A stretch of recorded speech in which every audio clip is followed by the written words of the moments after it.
ज़बान एक ऐसा परिंदा है, अगर इसे खुला छोड़ दिया जाए तो ये लोगों के दिलों को फाड़ खाए। ज़बान का मीठा बोल दिलों को खरीद लेता है। लंबा धागा और लंबी ज़बान हमेशा उलझ जाती है, इसलिए धागा लपेट कर और ज़बान समेट कर रखे। जब आदमी अकेला हो तो अपने ख्यालात को काबू में रखे, और जब महफिल में हो तो अपनी ज़बान पर काबू रखे।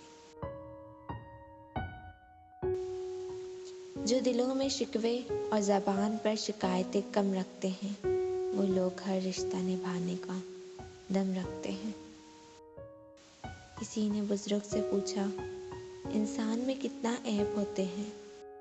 बुजुर्ग ने जवाब दिया, बेशुमार हैं, लेकिन एक खूबी सब पर पर्दा डाल देती है, और वो है ज़बान पे काबू। अपनी ज़बान को किसी के ऐबों से आलूदा ना करो, क्योंकि ऐब तुम्हारे भी हैं और ज़बान दूसरे लोगों की भी। ज़बान की हिफाजत करो, क्योंकि इज़्ज़त और ज़िल्लत की यही ज़िम्मेदार है।